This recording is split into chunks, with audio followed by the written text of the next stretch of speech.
నమస్తే. 6 టీవీ ప్రేక్షకులకి మహాశివరాత్రి పర్వదిన శుభాకాంక్షలు.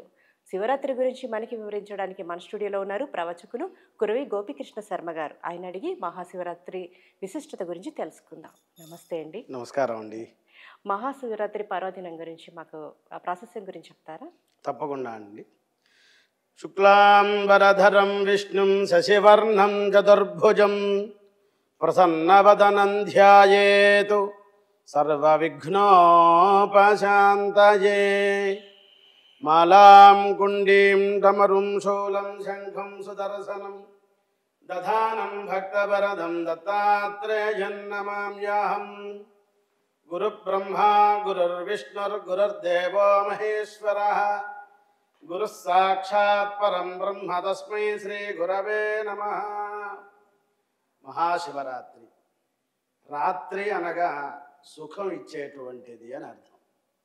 పగలు పరమశివుడైతే రాత్రిపూట అధిపతి అమ్మవారు.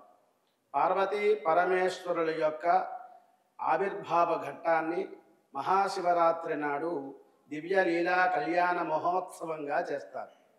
వాగర్ధావివ సంపృక్తో వాగర్ధ ప్రతిపత్తయే జగతః పితరో వందే పార్వతీ పరమేశ్వరో. జగత్తుకి తల్లిదండ్రులు పార్వతీ పరమేశ్వరులు. వాక్కుకి అర్థానికి రెండూ ఏ విధంగా కలిసి ఉంటాయో అటువంటి పార్వతీ పరమేశ్వరుల యొక్క అనుగ్రహం ఈ మహాశివరాత్రి నాడు మనం అందరం పొందాలి. ప్రతి మనిషి కూడా చింత ఉంటుంది. చితి చింతయోర్మధ్యే చింతాయేవ గరీయసి. చితి దహతి నిర్జీవకః చింతా దహతి జీవకః. మానవుడికి చింత అనేది బ్రతికున్న వాళ్ళని దహింపజేస్తూ ఉంటుంది. అయ్యో కార్తీక మాసం వెళ్ళిపోయింది, 30 రోజులు చేయలేకపోయాం అని ప్రతి మానవుడు కూడా బాధపడుతూ ఉంటారని భగవంతుడే ఒక్కొక్క నెలలో ఒక్కొక్క వైశిష్ట్యాన్ని తెలుపుతూ వచ్చారు. అలాగా కార్తీక మాసం అది 8వ మాసం అంటారు. ఈ మాఘమాసంలోనే మహాశివరాత్రి వస్తుంది. మహాశివరాత్రి నాడు సాయంకాలం సంధ్యా సమయంలో భగవంతుణ్ణి పూజిస్తూ మర్నాడు ఉదయం వరకు కూడా మహాశివరాత్రి అభిషేచనము, అర్చనము ఇవన్నీ ఒక ప్రక్రియగా ఉంటాయి. ఇంకా పెద్దలు చెబుతారు త్రయోదశి నాడు జయతిథి అంటారు. త్రయోదశి నాడే శివరాత్రి ముందు రోజు తగినటువంటి సంభారాలన్నీ తెచ్చుకొని ఇంటిలో గోమయంతో అలికి పంచరంగులతో ముగ్గులు పెట్టి శివాలయానికి ఎదురుకుండా శివుడికి ఎదురుకుండా శివలింగం కుడికాలు అలా పైకి లేపి అలా చూస్తూ ఉంటుంది. స్వామి ఎప్పుడు పిలుస్తారో అని, శివరాత్రి ఎప్పుడు వస్తుంది అని మానవులందరూ ఎదురు చూడాలి. ఇంకా రేపే శివరాత్రి అనగా తగిన సంభారాలన్నీ కూడా చేసుకొని శివరాత్రమహోరాత్రం నిరాహారో జితేంద్రియ అర్చయేద్వా యథా న్యాయం యథా బలం. సంవత్సరం మొత్తం చేయకపోయినా ఈ మహాశివరాత్రి నాడు భక్తిగా ఆరాధనగా అర్చన అభిషేకం చేసినట్లయితే సంవత్సరం మొత్తం ఫలితం వస్తుంది. ఇప్పుడు వ్యవసాయదారులు ఉంటారు, వాళ్ళు ఉపవాసం ఉండి రోజు వ్యవసాయం చేయగలరా? చేయలేరు. కాబట్టి అందరూ మానవాళి భగవంతుడి యొక్క పుత్రులు ఎవరైతే ఉంటారో మనమందరం కూడా స్వామి యొక్క సంతానమే. ఈ యొక్క మహాశివరాత్రి నాడు స్వామి యొక్క అభిషేచనము ఆరాధన చేసినట్లయితే సంవత్సరం మొత్తం ఫలితం వస్తుందని మహాశివరాత్రి వైభవాన్ని ఏర్పాటు చేశారు. ఇంకొక మాట, శ్రీరామ రామ రామేతి రమే రామే మనోరమే సహస్రనామ తత్తుల్యం రామనామ వరాననే. సాక్షాత్తు పరమేశ్వరుడే రామతారకాన్ని పార్వతీ అమ్మవారికి చెప్పారన్నమాట. అటువంటి మహత్తరమైనటువంటి కాశీ క్షేత్రం ఈ యొక్క మహాశివరాత్రి నాడు కాశీ కాశీ కాశీ అన్నట్లయితే త్రివారం పఠేన్నరః సోపి కాశీవాస ఫలం లభేత్. కాశీకి వెళ్ళి గంగలో స్నానం చేసి విశ్వేశ్వరుడి యొక్క అనుగ్రహాన్ని పొందిన ఫలితం వస్తుంది.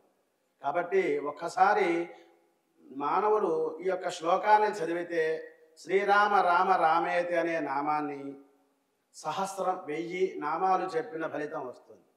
అదేవిధంగా శివరాత్రి నాడు చిన్న శివలింగం చేసుకొని అభిషేకం చేసిన దేవాలయానికి వెళ్ళిన సంవత్సరం మొత్తం ఫలితం వస్తుందమ్మా. శర్మ గారు, మరి పరమేశ్వరుని మహాన్యాసంతో పూజించాలి అంటారు. ఆ అభిషేకం గురించి వివరిస్తారా? తప్పకుండా. పరమేశ్వరుడు లింగ రూపంలో ఉంటారు. ఆయనకి అరూపి రూపి. రూపం ఉందా? లేదు. ముక్కు కన్ను చెవి లేదు. కానీ ఒక రూపం ఉంది. వృత్తాకారంగానో దీర్ఘచతురస్రాకారంగానో ఏదో ఒక రూపం అనేది ఉన్నది. కృతే రత్నమయం లింగం త్రేతాయాం హేమ సంభవం ద్వాపరే పారదం శ్రేష్టం పార్థివంతు కలౌ యుగే. మనకి మొత్తం 4 యుగాలు ఉన్నాయి. కృతయుగము, త్రేతాయుగము, ద్వాపర యుగము, కలియుగము. కృతయుగంలో చేసేటువంటి వైదిక ప్రక్రియలు అభిషేచనము, శివలింగము ఏ విధంగా ఎటువంటి లింగాన్ని తెచ్చుకొని అభిషేచనం చెయ్యాలి, ఇలాగా ఒక్కొక్క యుగానికి ఒక్కొక్క ధర్మం ఉంటుంది. కృతయుగంలో రత్నంతో తయారు చేయబడిన, రత్నాలతో పొదగబడిన శివలింగాన్ని అర్చన చేయండి అన్నారు. అది కలియుగంలో చేయకూడదు. చేసినా పర్వాలేదు, ఆయన ఏమనుకోడు. అడ్డబట్టు పెట్టినా నిలువు బట్టు పెట్టినా భగవంతునేగా పూజించడం. అయితే యుగ ధర్మాన్ని బట్టి మానవులు అందరూ కూడా రత్నాలు సంపాదించేవారా? ఈ యొక్క కలియుగంలో కాదు. కాబట్టి త్రేతాయాం హేమ సంభవం, హిరణ్యలింగంతో తయారు చేసి శివుడికి అభిషేచనం చేసేవారు త్రేతాయుగంలో. హిరణ్యము అంటే బంగారపు లింగం. ద్వాపరే పారదం శ్రేష్టం. ద్వాపర యుగంలో పాదరసం, మెర్క్యూరీ అంటాం కదా, దానిని కొంచెం ఘనీభవించి సిద్ధ ఆశ్రమంగా ఆ యొక్క సిద్ధలింగముగా పాదరసాన్నితో అభిషేచనం చేసినట్లయితే ద్వాపర యుగంలో మహత్తరమైన ఫలితం ఇస్తారు. ఈ కలియుగంలో మానవులందరూ కూడా రేపటి గురించి ఆలోచించాల్సిందే. ఉన్నతమైనటువంటి సంకల్పం ఉన్నా ఆచరణలో పెట్టాలంటే ధనం మూలం ఇదం జగత్తు. కాబట్టి భగవంతుడి దగ్గరికి వెళ్ళాలంటే డబ్బుంటే అక్కర్లేదు, భక్తి చాలు. కాబట్టి ఈ యొక్క కలియుగంలో మురులింగార్చన అంటారు. పుట్టమట్టితో చక్కగా లింగాన్ని అర్చన చేసి అభిషేకం చెయ్యండి అన్నారు. మరి అభిషేకం చెయ్యాలి అంటే ఆయన దగ్గరికి వెళ్ళాలిగా. అంటే అప్పుడు మహాన్యాసము అనే కార్యక్రమాన్ని ప్రారంభం చేస్తారు. న్యాసము అంటే ఉంచుట లేక కదులుట. మన యొక్క శరీరంలోనే ఒక్కొక్క అవయవానికి ఒక్కొక్క దేవత ఉంటారు. మీరు చూస్తుంటారు సినిమాల్లో కూడా రైటర్స్ రామాయణ భారత భాగవతాల్లో ఉన్నటువంటి ఆ యొక్క సంపదనే, దానినే పక్క వాళ్ళకి రైటర్గా వాళ్ళే చెబుతూ ఉంటారు. అంటే ఒక చోట ఉన్నది ఇంకొక చోట ప్రదర్శిస్తూ ఉంటారు. కంటి చూపుతో నిన్ను చంపేస్తాను అంటారు. అది కూడా భారతంలో కథ. తపస్సు చేస్తూ ఉంటారు కౌశికుడు అనేటువంటి ఆయన. అప్పుడు ఆ చెట్టు కింద తపస్సు చేస్తూ ఉంటే పైనుంచి ఒక పక్షి రెట్ట వేస్తుంది. ఇలా చూడంగానే కంటి చూపుతో భస్మం అయిపోతుంది. ఏమండి? అట్లాగే మన యొక్క శరీరము, దేహమే దేవాలయము, జీవుడే పరమాత్మ. అజ్ఞానం అనేటువంటి నిర్మాల్యాన్ని తీసేయాలి. నిర్మాల్యం అంటే నిన్నటి పూజ చేసిన పువ్వులు, మారేడు పత్రి, తులసి దళాలు ఇలా ఏవైతే ఉంటాయో అవి నిన్నటి పూజ చేసిన ద్రవ్యాన్ని నిర్మాల్యం అంటారు. అజ్ఞానం అనేటువంటి నిర్మాల్యాన్ని తీసి సోహం భావేన పూజయేతు, మనస్సుతో పుష్పంతో, హృదయం అనేటువంటి పుష్పంతో అర్చన చెయ్యాలి అన్నారు. అటువంటి మహత్తరమైనటువంటి మహాన్యాసంలో అనేక రకాలుగా మనకి నమకం, చమకం అని ఉంటుంది. నమకంలో ఉన్న కొన్ని మంత్రాలు మహాన్యాసంలో ఉంటాయన్నమాట. మనం ఎన్ని నదులు ఉన్నా చివరికి సముద్రంలో కలుస్తుంది. ఆ విధంగానే 84 మంత్ర భాగాలు ఉన్నాయి. 84 పన్నాలు. అవి 82 పన్నాలు. మంత్ర పన్నాలు అంటే వైదికంగా ఉపనయన వివాహాదులు చేసేటువంటి ప్రక్రియలో 2 పన్నాలు ఉంటాయి. 82 ఈ 84 పన్నాలలో అక్కడ కొంచెం అక్కడ కొంచెం ఆపనస, ఈ యొక్క అనువాకం అలా తీసుకుని క్రోడీకరించి భగవంతుడిని పూజించమన్నారు. అది మహాన్యాసంలో ఘట్టం. మనం కదంబం అంటాం. అంటే అనేక పుష్పాలను తీసుకుని వచ్చి ఒక పూలమాలగా భగవంతుడికి అర్పణ చేసినట్టుగా వేదంలో ఉన్న కొన్ని మంత్రాలు, రహస్యాలు మానవుడు రోజు చేయలేడు. కాబట్టి ఒక శివరాత్రి నాడు అభిషేకం చేసిన మహత్తరమైన ఫలితం వస్తుందని మహాన్యాసం అనేటువంటివి ఇన్ని మంత్రాలు చెప్పుకొని స్వామి దగ్గరికి వెళ్ళాలి. రుద్రాక్ష ధారణేన రుద్రో రుద్రమాప్నుయాత్ అని దేవీ భాగవతం చెప్పింది. రుద్రాక్ష ధరించినటువంటి వారు ఎవరైతే ఉంటారో ఆయన రుద్రుడు. నా రుద్రో రుద్రమర్చయేతు, నేను రుద్రుణ్ణి అయితే భగవంతుణ్ణి రుద్రుడుగా అర్చన చేయడానికి అవకాశం ఉంటుంది. అందువల్ల ఈ మహాన్యాసం అనేది మనం చదువుకున్నట్లయితే మనం ఒక స్థితికి వస్తాం. అటువంటి మహత్తరమైనటువంటి జ్ఞానము, దైవీ సంపద ఉంటేనే భగవంతుడికి అభిషేకం చేయాలి. ఈ యొక్క మహాన్యాసంలోనే కొన్ని భాగాలు పెట్టారు. స్వామివారికి ఎన్ని ముఖాలు అంటే పరమేశ్వరుడికి 5 ముఖాలు. సద్యోజాత, వామదేవ, అఘోర, తత్పురుష, ఈశాన అనేటువంటి 5 ముఖాలు. అంగముఖములు, ముఖములు పూజించేదాన్ని ఈ మహాన్యాసంలో ఉంది. మనకి దిక్కులు ఎన్నండి? మొత్తం 8 దిక్కులు. ఆకాశము 1, భూమి 1. ఒక్కొక్క దిక్కుకి ఒక్కొక్క అధిపతి ఉంటారు. తూర్పున ఇంద్రుడు ఉంటారు, ఆగ్నేయ భాగంలో అగ్నిహోత్రుడు ఉంటారు. మన ఇంట్లో కూడా కిచెన్ ఆగ్నేయంలోనే పెట్టుకుంటూ ఉంటాం. ఈ విధంగా ఓం నమో భగవతే రుద్రాయ, ఈ 10 అక్షరాలు 10 దిక్కులకి అధిపతులు ఉన్నారు. వాళ్ళు కూడా మన యొక్క శరీరంలో ఉన్నారు. ఈ 10ని సంస్కృతంలో దశ అంటారు. శరీరంలో ఉన్న అవయవములను అంగములు అంటారు. దశ అంగ రౌద్రీకరణ, 10 భాగాలు మన శరీరంలో ఉత్తేజపరచడం. ఉదయం 5:30-6కి ఎంతో హుషారుగా ఉంటాం. సాయంకాలం 6:30కి కాస్త నిస్సక్తు, శరీరం కాస్తంత తోటకూర చెట్టు ఎలా అయితే వంగిపోతుందో అలా వంగిపోతూ ఉంటాం. భగవంతుడి దగ్గరికి వెళ్ళటానికి శక్తిని పుంజింప చేసుకోవటం. ఈ యొక్క శరీరంలో ఒక్కొక్క దేవతకి, ఒక్కొక్క అవయవానికి ఒక్కొక్క దేవత ఉంటారు. ఈ విధంగా 10 దేవతలు దిక్కులుగా ఉన్నారు. వాళ్ళు మన శరీరంలో ఎక్కడున్నారు? దీన్ని రౌద్రత్వం చేయటానికి దశ అంగ రౌద్రీకరణ అంటారు. ఇంకొక 3వ భాగానికి వచ్చే సమయానికి మనకి అచ్చులలో ఈ ఈ ఉ ఉ అరు అరు అలు అలు ఏ ఐ ఓ ఔ అమ్మహ, ఈ మొత్తం అక్షరాలు 16. ఈ 16 అక్షరాలకి మన శరీరంలో 16 అంగములు ఉన్నాయి. దానిని కూడా విడిగా మంత్రపూర్వకంగా ఉత్తేజింపచేసే దానిని షోడశ అంగ రౌద్రీకరణ అంటారు. ఇంకొకటి హంస, మనం గాలి పీల్చి గాలి వదిలిపెట్టేటప్పుడు దీనిని హంస అంటారు. పరమహంస పరివ్రాజకాచార్య ఫలానా యతీంద్రులు వస్తున్నారు, కంచి పీఠాధిపతి వస్తున్నారు, శృంగేరి పీఠాధిపతి వస్తున్నారు అంటాం. వారిని హంసతో పోలుస్తారు. హంస ఏం చేస్తుంది? పాలు నీళ్లు 2 మిశ్రమం అయితే పాలనే పట్టుకుంటుంది హంస, నీటిని వదిలిపెట్టేస్తుంది. ఆ విధంగానే జ్ఞానాత్ ఏవ కైవల్యం, భగవంతుడి యొక్క అనుగ్రహాన్ని పొందాలంటే జ్ఞానం కావాలి. కాబట్టి జ్ఞానం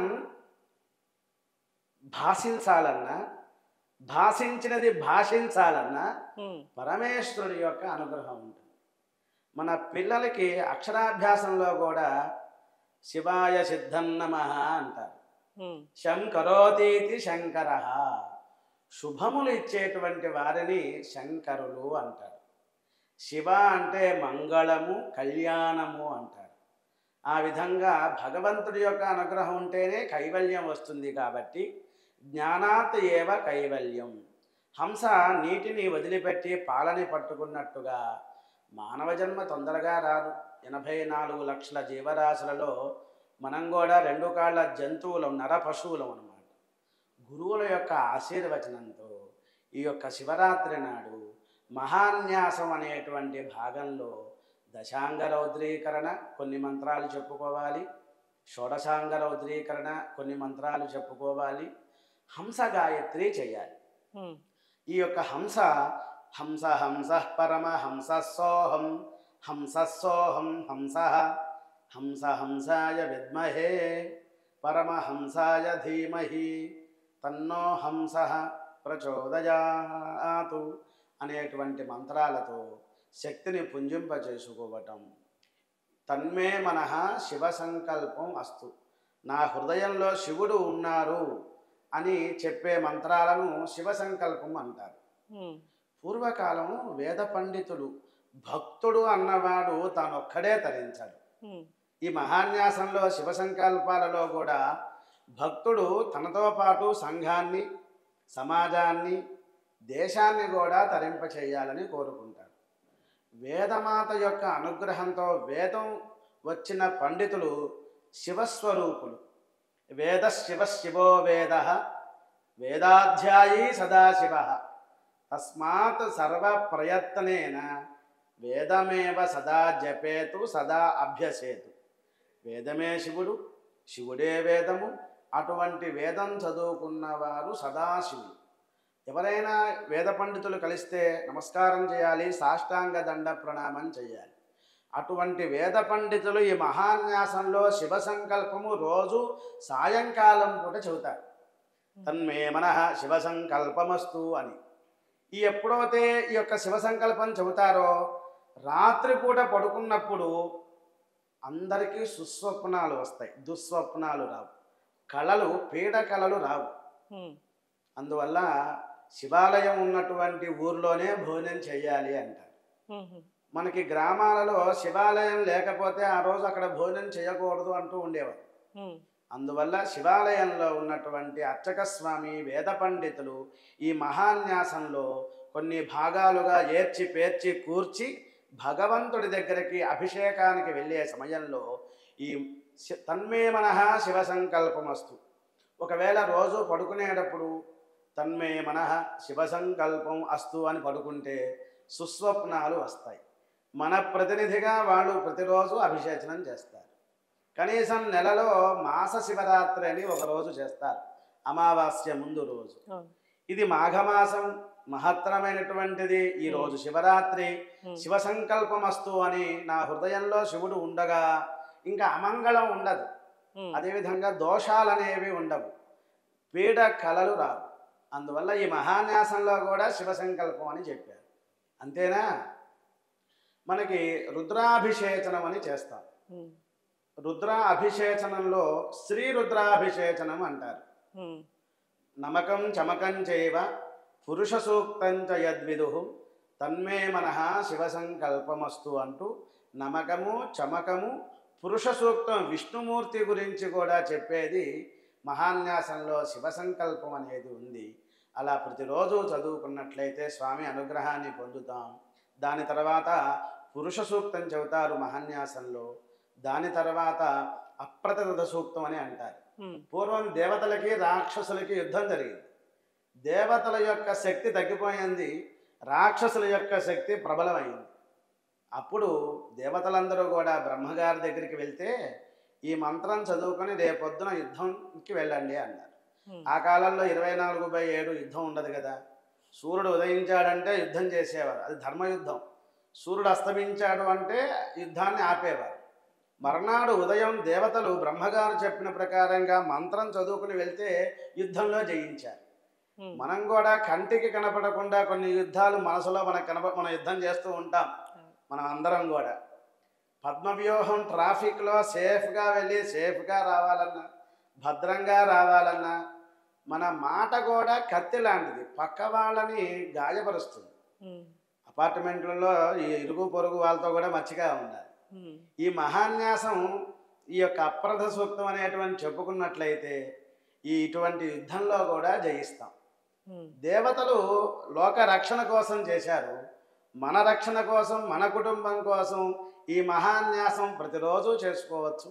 అభిషేచనం కనీసం శివరాత్రి నాడు ఒకసారి ఇలా చదువుకున్నట్లయితే స్వామి అనుగ్రహంతో యుద్ధంలో జయిస్తామని ఈ మహాన్యాసంలో అనేక రకాలుగా మంత్రాలను క్రోడీకరించి ఒక చోట పెట్టారమ్మా. శర్మ గారు ఇప్పుడు మరి వినాయకుడు పార్వతీదేవి ఇద్దరూ కలిసి శివుణ్ణి పూజించారని అంటారు. అది ఏ సమయంలో చెప్తారా? వినాయకుడు మనకి శివహస్తంబున పార్వతీకరము, శివహస్తంబున పార్వతీకరము, సంశ్లేషం పరోమాంచమయీ స వివాహక్రమభంగమయ్య గదమున్ సజ్జాద్రి మమమనాను స విశేషంబుగన విరహ వనితులే చాల్చాలులే క్లుప్తలా వివరింపంగా అనంగా అని శివుడే వేవేల దీవించుటన్. గణపతి రావాలి అంటే పార్వతీ పరమేశ్వరుల యొక్క దివ్య కళ్యాణం జరగాలి. పరమేశ్వరుడు ఒకసారి శివహస్తంబున పార్వతీకరము, కరము అంటే చెయ్యి, పార్వతీ అమ్మవారి చేతిని ఇలా పట్టుకున్నట్ట పరమేశ్వరుడు. మనం ఇలా పట్టుకుంటాం. మగవాళ్ళు ఆడపిల్లని వివాహ సమయంలో వరుడు వధువుని పట్టుకుంటే ఆడపిల్లలు ఇలా పుడతారు, ఇలా అయితే మగపిల్లలు పుడతారు, ఇలా పట్టుకుంటే ఇద్దరూ పుడతారు. ఆ విధంగా పరమేశ్వరుడు పార్వతీ అమ్మవారి చేతిని ఎప్పుడైతే పట్టుకున్నారో, పార్వతీ అమ్మవారి పక్కన ఇద్దరు చెలికత్తెలు ఉన్నారు. వారి పేరు, ఒక వారి పేరు జయ, ఇంకొక వారి పేరు విజయ అంటారు. వారిద్దరూ కూడా నవ్వారు. చాలులే క్లుప్తలా వివరింపంగా, మా అమ్మని అంటే మా పెద్దవాళ్ళని పూర్వకాలంలో పనిచేసేటువంటి వాళ్ళు అందరూ కూడా అమ్మ అని అక్క అని ఏదో ఒక రకంగా భావనగా నేను మీ వాడిని అని పిలుస్తూ ఉంటారు. అలా మా అక్కని మా అమ్మని పరమేశ్వరుడు ఈ యొక్క చేతిని పట్టుకున్నారు అని వాళ్ళు కిలకిలా నవ్వారు. స్వామివారు కూడా నవ్వుతోనే అందరినీ ఆశీర్వచనం చేశారు. అలా ఆది దంపతులు కైలాసలోకానికి వచ్చారు. కొంతకాలానికి స్వామివారి యొక్క గణపతి ఆవిర్భావం, వినాయక చవితి కథ మనం విన్నాం. ఆ సమయంలో చవితి నాడు ముందుగా గణపతిని పూజించాలి అంటారు. అంటే ప్రమద గణములకు అధిపతి కావాలి అనుకుంటారు. కుమారస్వామి గణపతి అప్పటికి ఉద్భవించి ఉన్నారు. కుమారస్వామి నెమలి వాహనం మీద ఆకాశ మార్గంలో 3,54,00,000 నదులలో స్నానం చేసి వస్తే వీళ్ళకి పట్టం కడతాం అన్నారు, గణములకు ఆధిపత్యాన్ని. మరి వినాయకుడు కొంచెం ఉదరం ఎక్కువగా, పొట్ట ఎక్కువగా ఉంటుంది, మరుగుజ్జువాడు, ఆయన యొక్క వాహనం ఎలుక. అప్పుడు ఏం చేయాలని బాధపడితే నారదు యొక్క ప్రోక్తం వలన, నారదులు చెప్పిన ప్రకారంగా పార్వతీ పరమేశ్వరులు తన తల్లిదండ్రులు కాబట్టి 3 సార్లు అలా ప్రదక్షిణ చేయంగానే అన్ని నదులలో స్నానమాచరించే ఫలితం వచ్చిందనమాట. కాబట్టి అప్పటి నుంచి వినాయకుడు పార్వతీ పరమేశ్వరుడికి పూజిస్తూ ఉంటారు. ఈ కాలంలో పార్వతీ పరమేశ్వరులు మాకు కనపడాలి అండి అంటే తల్లిదండ్రులకి ప్రతిరోజు 3 సార్లు ప్రదక్షిణ. వినాయకుడు ఏ విధంగా అయితే ఆదో పూజ్యో గణాధిప అంటాం కదా, ఆ విధంగా వినాయకుడు పూజించాడు కాబట్టి పార్వతీ పరమేశ్వరులకి నమస్కారం చేయటం, ముందు మన తల్లిదండ్రులే పార్వతీ పరమేశ్వరులు అనుకోవటం. అలా ఈ కాలంలో ఎవరు శాశ్వతం కాదు కాబట్టి మరణించిన తల్లిదండ్రుల యొక్క ఫోటోలు పెట్టుకొని పొద్దున్నే నిద్రలేచి స్నానమాచరించి స్వామికి నమస్కారం చేసినట్టుగా గణపతి తల్లిదండ్రులకు ఏ విధంగా అయితే నమస్కారం చేశారో ఆది దంపతుల యొక్క ఆశీర్వచనం ఉంటుంది. కాబట్టి వినాయకుడే ఈ యొక్క పార్వతీ పరమేశ్వరుల పూజ చేశారు అంటే మనం కూడా తప్పకుండా చేయాలి. శర్మ గారు, పంచామృతాలు అంటే ఏంటి? పంచామృతములు భగవంతుడికి అభిషేచనం చేసే సమయంలో గోమూత్రం, గోమయం, గోక్షీరం, గోదధి, గోఘృతము ఇట్లాగా వీటిని పంచగవ్యాలు అంటారు. ఆవు పాలు, ఆవు పెరుగు, ఆవు నెయ్యి, గోమయము, గోమూత్రం వీటిని పంచగవ్యాలు అంటారు. ఈ 5 ఆవు నుంచి వస్తాయి. అట్లాగే పంచ అమృతములు అంటారు.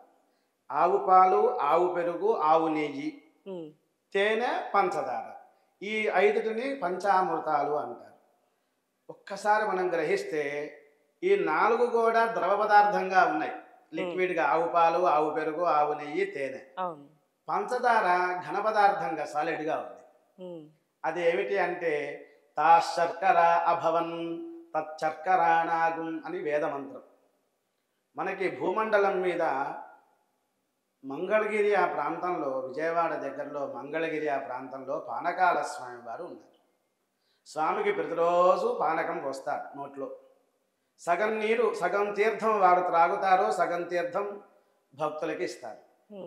అక్కడ పానకం పోసినప్పుడు ఈగలు దోమలు రావు. ఎందుకని అంటే ఆ ప్రదేశం అంతా కూడా గంధకపు రాళ్లతో నిండి ఉన్నది ఆ పర్వతం. మరి బొగ్గు రాళ్ళు చూశారు, సున్నపు రాళ్ళు మీరు విన్నారు. అలాగే తీయగా ఉన్నటువంటి రాళ్లను శర్కర అంటారు. శర్కర నుంచి వచ్చింది చక్కెర. పూర్వం భార్యని వసి అనేవారు. వసి వసి వసి ఓసేవ్ ఓసేవ్ అన్నట్టుగా శర్కర, శర్కర నుంచి వచ్చినది చక్కెర. అది హిమాలయ పర్వతాల ఆ ప్రాంతంలో అక్కడ తీయగా ఉన్నటువంటి తీపి కలిగినటువంటి రాళ్ళు ఉంటాయి. హిమాలయ పర్వతాలు పైనుంచి సెలయేర్లు పడుతూ ఉంటాయి కదండి. ఆ నీళ్లు ఈ రాయి మీద పడినప్పుడు కాస్త ముందుకు జరుగుతాయి. అలా ఉద్ధృతికి ఆ రాయి ఇలా తిరుగుతూ తిరుగుతూ గుండ్రంగా అయిపోయింది కాబట్టి మనం గుండ్రాయి అంటూ ఉంటాం. ఆ విధంగా రాయి కరిగిపోతుంది. రాయికి ఉన్నటువంటి తీపిదనం నీటికి పడుతుంది.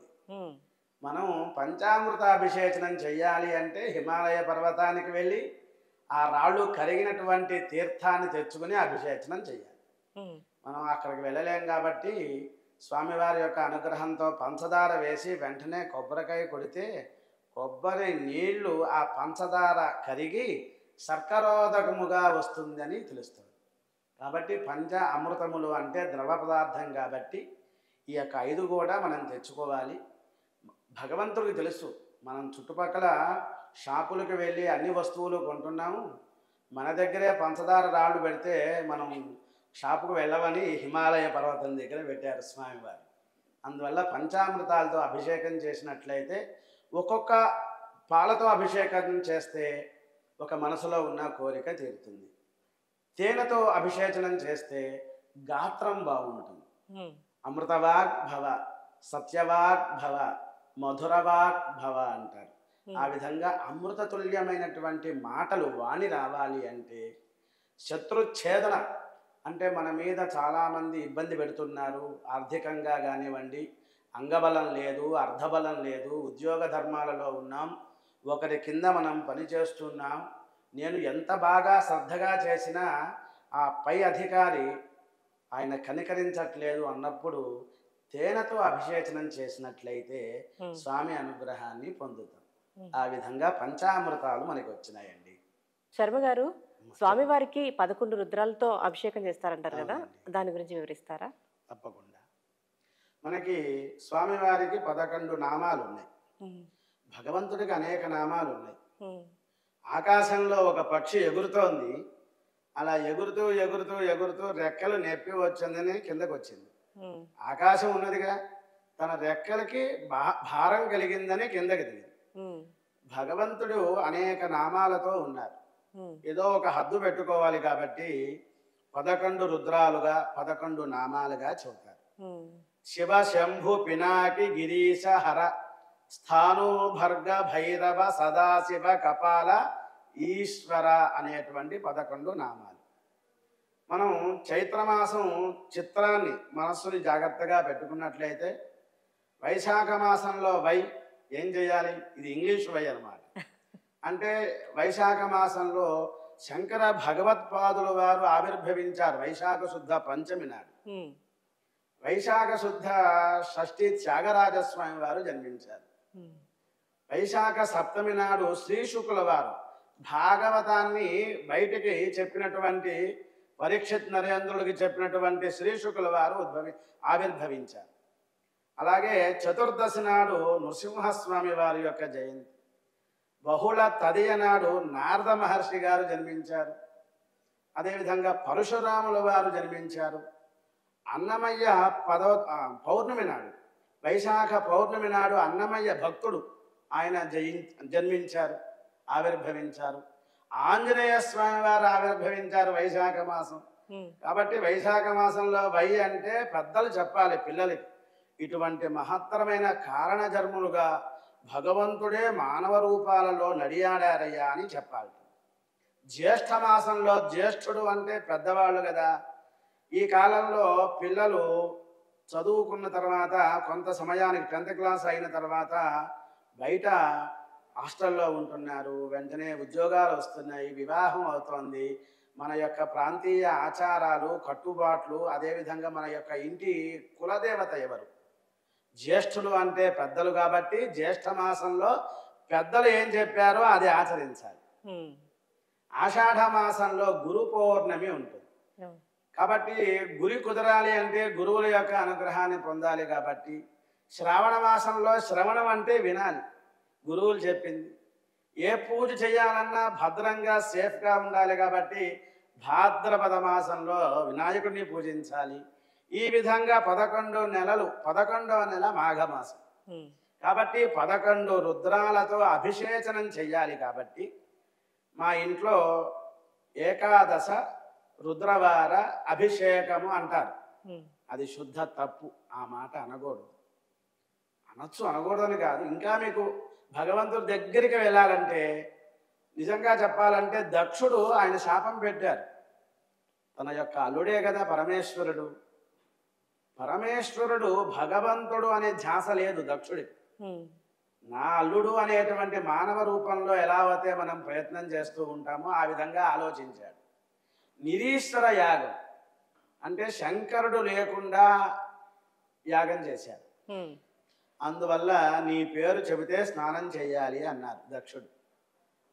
రుద్రాభిషేచనం అంటే రుద్ర అంటే చాలు స్నానం చేయమని ఉంది. హోమం చేసేటప్పుడు కూడా రుద్ర అనేటువంటి నామం వచ్చినప్పుడు చేయి కడుక్కుంటారు. అందువల్ల అమ్మవారితో పాటు స్వామివారు అంటే స్నానం చేయక్కర్లా. అందుకని శ్రీ రుద్రాభిషేచనం అనాలి తప్ప మా ఇంట్లో రుద్రాభిషేచనం అనకూడదు. కాబట్టి 11 రుద్రాలు, ఒక్కొక్క రుద్రానికి ఒక్కొక్క పండ్ల రసాలతో అభిషేచనం చేస్తారు. ఈ 11 రుద్రాలు పాలు, పెరుగు, తేనె, పంచదార, నెయ్యి, అదేవిధంగా మామిడి రసములతోనూ, చెరుకు రసముతోనూ, ద్రాక్ష రసముతో ఇట్లా ఒక్కొక్క నామం ఒక్కొక్క ద్రవంతో అభిషేచనం చేయాలి. 12వ రుద్రం గంగాజలంతో అభిషేచనం చేయాలి.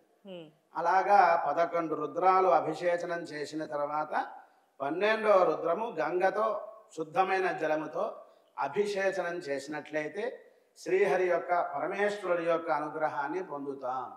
అందుకనే కార్తీక మాసం చూడండి, అష్టలింగాలతో కూడుకున్నటువంటిది 8వ మాసం.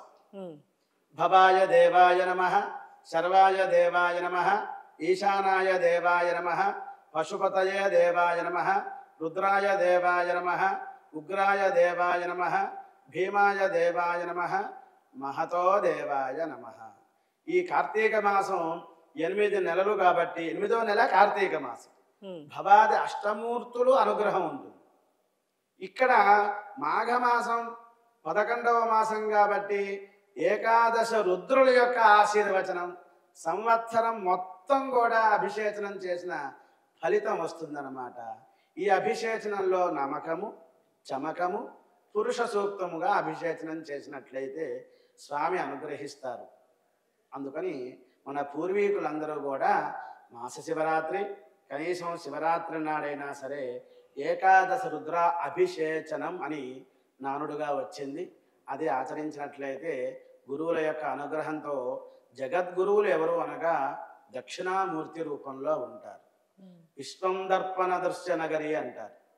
అదే మూకం కరోతి వాచాలం పంగుం లంఘయతే గిరిం యత్కృపాతం అహం వందే పరమానంద సద్గురుం జ్ఞానానందమయం దేవం నిర్మల స్ఫటికాకృతిం ఆధారం సర్వ విద్యానాం దక్షిణామూర్తయే నమః అంటూ పిల్లలకి ఈ యొక్క శివరాత్రి నాడు శివాలయానికి వెళ్ళి అభిషేచనం చేసినా చూసినా చక్కటి విద్య వస్తుంది. స్వామి అనుగ్రహాన్ని పొందుతారమ్మా. శర్మ గారు, శంకరుడికి విభూది అలాగే ఈ బిల్వదళాలు ఎందుకు అంత ప్రీతికరమైనవి? అదే అభిషేకంలో ఎందుకు వాడతారు? అవును, మన భారతీయ సాంప్రదాయంలో కట్టు, బొట్టు, జుట్టు అంటారు. తమిళనాడు ఆ ప్రాంతంలో దక్షిణాది ద్రవిడ దేశంలో లుంగీ కట్టుకుంటారు. మన యొక్క తెలుగునాట గోచి పెట్టుకుని పూజకి వెళ్తారు. గుజరాత్ ఆ ప్రాంతంలో తలపాగా కట్టుకుంటారు. ఒక్కొక్క ప్రదేశంలో ఒక్కొక్క పద్ధతి ఉంటుంది. అలాగే నాకు ఒక రంగు అంటే ఇష్టం, మీకు ఒక రంగు అంటే ఒక వస్తువు అంటే. అలాగే పరమేశ్వరుడికి విభూతి అంటే చాలా ఇష్టం. విభూతి భూతి ఐశ్వర్యం అంటారు. భగవంతుడికి ప్రీతిగా ఉన్నటువంటి కార్యక్రమాన్ని మనం చేసినట్లయితే స్వామి యొక్క అనుగ్రహాన్ని మనం తొందరగా పొందుతాం. మీకు ఇష్టమైన మాటలు, మీకు ఇష్టమైనటువంటి పని చేశాననుకోండి, అప్పుడు వెంటనే గురువు గారు మంచిగా ఉన్నారు, బాగా చెప్పారని ఎలా అయితే మీరు నా మీద ఉంటుందో ఆ విధంగా పరమేశ్వరుడికి విభూతి అంటే ఇష్టం. విభూతి భూతి ఐశ్వర్యం. ఐశ్వర్యం ఈశ్వరాధిత్యేత్ అంట. ఐశ్వర్యం కావాలి అంటే ఈశ్వరుడి యొక్క అనుగ్రహం ఉండాలి. చిటికెడు విభూతి శివలింగం మీద పెడితే నిన్ను సేవించిన కల్గు మానవులకు వీటి వధూటి ఘటి ఘనచేటి శకటి గంధే భవాటి పటి నటి హారి సువర్ణపేటి మకుటి ప్రచ్చోటికాపేటి కల్ కనదాంనాయల సత్తురంగ శివలింగ నీలకంఠేశ్వర. ఇవన్నీ కూడా శరీరం మీద మనం పెట్టుకునేటువంటి ఆభరణాలు ఏవైతే ఉన్నాయో ఇవన్నీ ఇస్తాట ఆయన. ఐశ్వర్యం ఈశ్వరాధిత్యేత్. చిటికడి విభూతి వేస్తేనే ఇంత ఇస్తారు. మనకి గజేంద్ర మోక్షణంలో ఏనుగు శ్రీహరి విష్ణుమూర్తి గురించి 1000 సంవత్సరాలు పిలిస్తే గాని ఆయన రాల.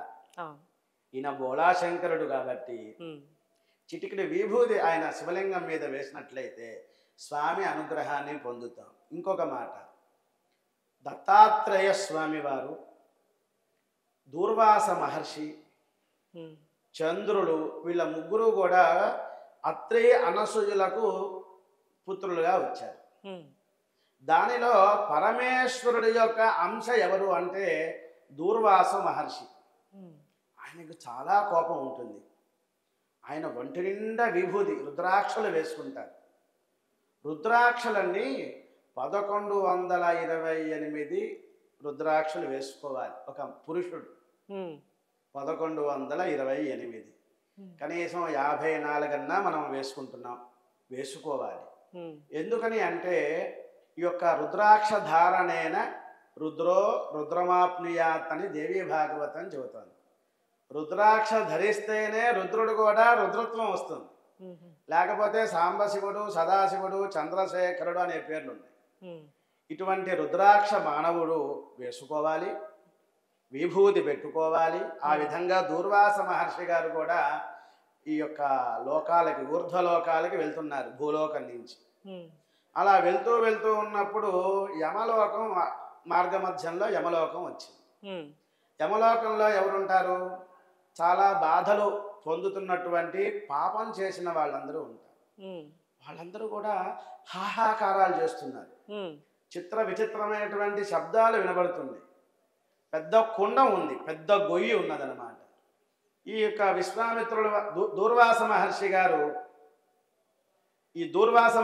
గారు బ్రహ్మలోకానికి వెళ్తూ మార్గమధ్యంలో యమలోకానికి వెళ్ళినప్పుడు పెద్ద కుండంగా ఉండి లోపల చిత్ర విచిత్రంగా శబ్దాలు వినబడుతున్నాయి.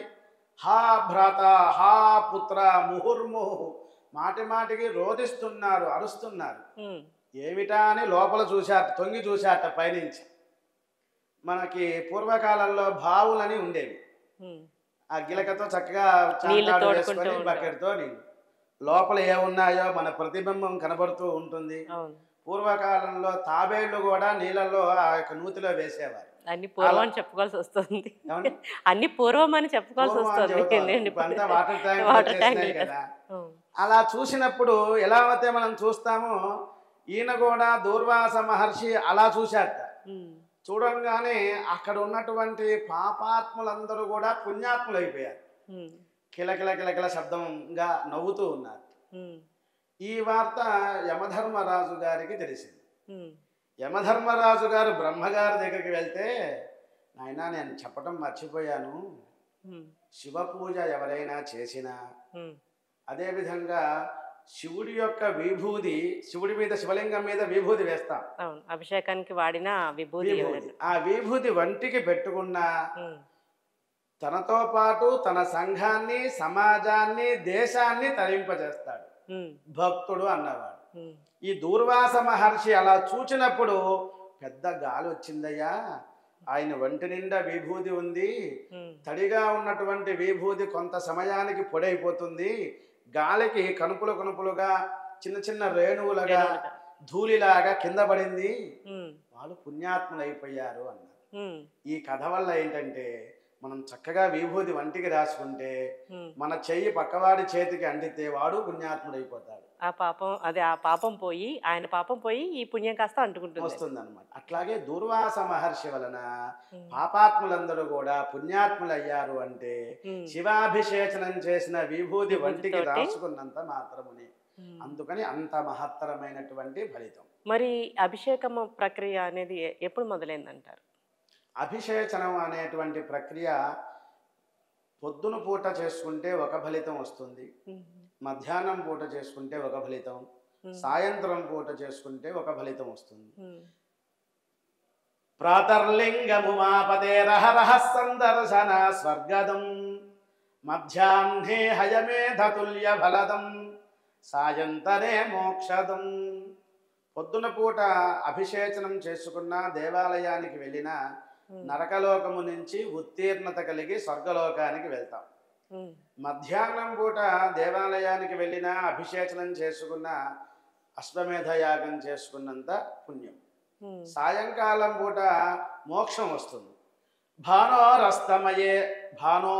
అస్తమయే ప్రదోష సమయే పంచాక్షరారాధనం. మనకి 10 నెలలు, మొత్తం సంవత్సరానికి 12 నెలలలో 11 నెలలు మాస శివరాత్రి నాడు ప్రదోష పూజ అని మనకి శంకర మఠాల్లో చేస్తూ ఉంటారు. సూర్యుడు అస్తమించిన తర్వాత ఎర్రగా ఉంటుంది, అప్పుడు మబ్బు, నక్షత్రాలు రావన్నమాట. అది ఒక 2 గడియలు ఉంటుంది, అంటే 2:30 48 నిమిషాలని 24 నిమిషాలు ఒక గడియ. 2 గడియలు అంటే 48, ఇంచుమించుగా 1 గంట సేపు ఉంటుంది. అప్పుడు అభిషేచనం చేసినట్లయితే పొద్దున, మధ్యాహ్నం, సాయంత్రం 3 ఫలితాలు వస్తాయి. ఈ శివరాత్రి నాడు పగలు ఉపవాసం ఉండి అర్ధరాత్రి పూట ఆవిర్భవించారు కాబట్టి అర్ధరాత్రి 12 ఆ ప్రాంతంలో దానిని లింగ ఉద్భవకాలం అంటారు. అటువంటి మహత్తరమైన శివరాత్రి నాడు పగలు ఉపవాసం ఉండి రాత్రిపూట నిషీధి సమయంలో ఒక సమయం ఉంటుంది. ఇప్పుడు ఉదాహరణకి మనకి విజయవాడకి, హైదరాబాద్కి ఇలా కొన్ని నిమిషాలు కలుపుకోండి, కొన్ని నిమిషాలు మైనస్ చేయండి అంటూ ఉంటారు. అందరికీ ఒకటే సమయం రాదు. మనకన్నా ముందుగా సూర్యుడు ఉదయించేటువంటిది లంకాపట్నంలో ఉదయిస్తుంది. 5 ఆ ప్రాంతానికే మన ఇంటి దగ్గర ఉన్న చెట్లన్నీ కూడా ఆకులు విచ్చుకుంటాయి. అంటే మనకన్నా సూర్యోదయం శ్రీలంకలో ముందుగా అయిపోయింది, అందుకని ఆకులు విచ్చుకున్నాయి, నిద్రపోవట్లేదు. అట్లాగా ఒక్కొక్క ప్రదేశాన్ని బట్టి ఈ మహాశివరాత్రి అర్ధరాత్రి పూట 12, 12:05, 12:10 అలా మారుతూ ఉంటుంది. మనం ఏ ప్రాంతంలో ఉన్నామో తెలుసుకొని మంచి పంచాంగాన్ని చూసుకొని వారు చెప్పిన ప్రకారంగా శివరాత్రి నాడు లింగోద్భవ కాలంలో అభిషేచనం అనేది చేసినట్లయితే చిన్న బిల్వదళం, మారేడు ఫలం అన్నాం, మనకి మారేడు ఆకు 3 దళములుగా 3 ఆకులుగా ఉంది. ఈ శివరాత్రి నాడు అర్ధరాత్రి పూట నిషేధి సమయంలో అభిషేచనం చేసే సమయంలో మారేడు దళాన్ని తీసుకుంటాం. త్రిదళం త్రిగుణాకారం త్రినేత్రం చ త్రియాయుధం త్రిజన్మ పాప సంహారం ఏకబిల్వం శివార్పణం. కాబట్టి ఈ యొక్క బిల్వదళాన్ని స్వామివారి మీద వేసిన మాత్రమే ఐశ్వర్యంతో పాటు నవగ్రహ బాధలలో తొలగిపోతాయి. దానిలో విశేషంగా శనైశ్వరుడు యొక్క బాధ 7.5 అంటారు కదా, మనకి అర నుంచి పూర్ణ సంఖ్య వస్తుంది. సంస్కృతంలో సార్థ అష్ట అంటారు, అంటే సార్థ సప్త అంటారు, అంటే 7.5 సంవత్సరాలు అని. ఈ బిల్వదళం కూడా చిత్రంగా వస్తుంది, ఒక కథ ఉంది. అది ఎట్లా ఏర్పడింది అంటే, అందరినీ పట్టుకుంటాడు నవగ్రహాలలో శనైశ్వరుడు. స్వామివారి దగ్గరికి వచ్చారు కైలాసలోకాన్ని. అయ్యా, మీరు మాకు తల్లిదండ్రులు, అయితే నేను నా ధర్మాన్ని నేను ఆచరించాలి కాబట్టి స్వామి రేపు వస్తాను, మిమ్మల్ని పట్టుకుంటాను అన్నాడు శనేశ్వరుడు పరమశివుణ్ణి. ఆ విధంగా నీ డ్యూటీ నీ ధర్మం చేయవయ్యా, నీ వృత్తి ఉద్యోగ వ్యాపారాలు ఏవైతే ఉన్నాయో అవి చెయ్యి అన్నారు. మరునాడు ఉదయం పూట స్వామివారి దగ్గరికి వెళ్ళంగానే అక్కడ కైలాస లోకంలో పార్వతీ అమ్మవారు ఒక్కడే ఉన్నారు. పరమేశ్వరుడు లేడు. ఎక్కడ ఉన్నారా అని చూశారు. సాయంకాలం 5:30 ఆ ప్రాంతంలో భూలోకంలో ఒక చెట్టులోంచి బయటకు వచ్చారు పరమేశ్వరుడు. ఆయన వచ్చిన క్షణకాలంలో శనేశ్వరుడు కూడా పక్క వచ్చారు. స్వామి, నేను మిమ్మల్ని పట్టుకున్నాను అని. నన్ను ఎలా పట్టుకున్నావయ్యా అంటే, మీరు ఎక్కడో కైలాసలోకంలో ఉండేవాళ్ళు ఈ భూలోకంలో ఈ చెట్టులో ఉండలేదా, ఇప్పుడు బయటకు వచ్చారు కాబట్టి మీ వెనకాలే నేను వచ్చాను. చాలా ఆనందం నాయన. నేను ఎందుకు చెబుతున్నాను అంటే, ఈ చెట్టు ఏమిటి అంటే బిల్వ వృక్షము.